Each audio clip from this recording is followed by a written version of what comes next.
Hi, this is Linda Welsh from Linda Welsh Realty Group. Thanks for joining me today.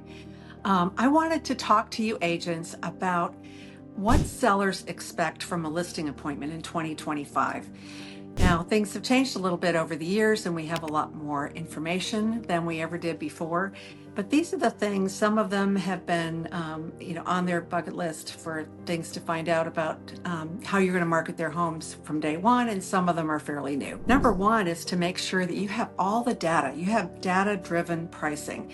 So you're going to want to really do an in-depth analysis before you even talk to that seller in person and have all of those statistics with you. If possible, I would probably go and visit many of those homes that they're competing with, or really look in depth at the listings that have sold in that area, because that's going to tell you a lot about what somebody is really going to need to know when marketing their home. Number two is to kind of look at using some of the latest technology, such as AI and other tech-driven services, to come up with more data.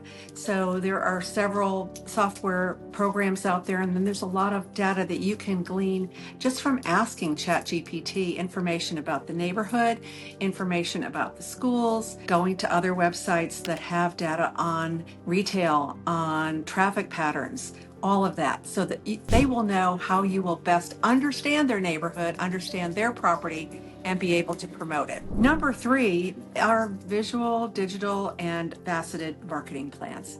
So here's where I would probably bring with you or supply ahead of time some of the marketing data and pieces that you've done in the past, but also talk about where you'll be marketing their property in addition to MLS. Everybody expects that. Everybody expects syndication, but what they don't necessarily know is whether you are subscribing to off-market private listing networks, or whether you are perhaps using other tools such as Matterport, such as staging, things that you can do to help them with their staging.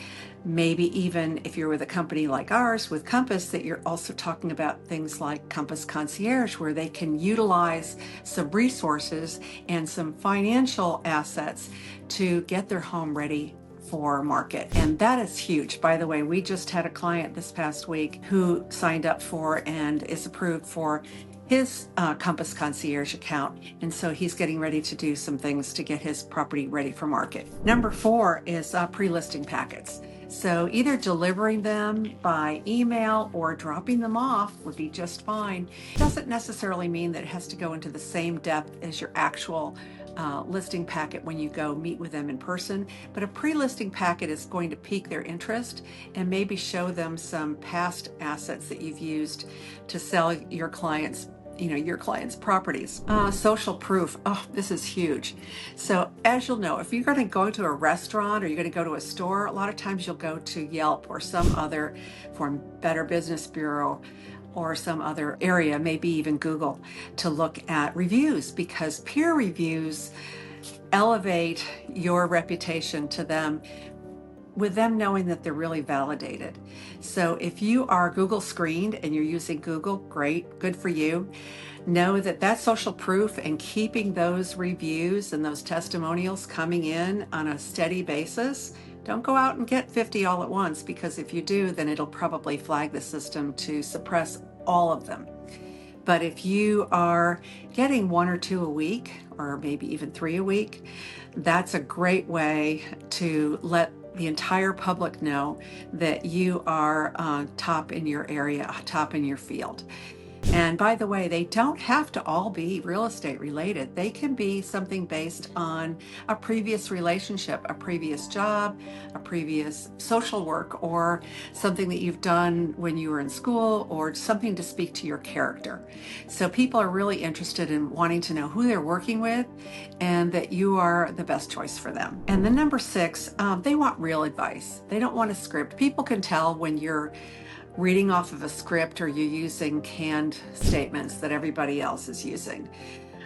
So I would speak to their heart. Listen very carefully to what they told you when you made the appointment. What's important to them? What things have they done in the past, and what reputation does a previous realtor have that maybe they've worked with, or somebody that maybe didn't give them the service that they wanted?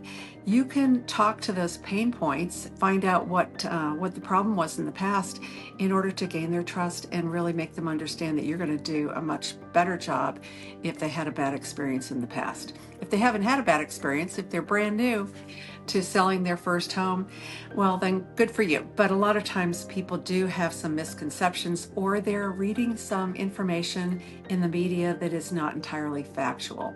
So make sure that you're speaking to all the decision makers, and that you're finding out what their pain points are, and that you're helping them to make the best decision and hopefully choose you for their next sale. Thanks so much. This is Linda Welsh from Linda Welsh Realty Group. We would love to help you with your business, and please reach out if we can do anything to help you.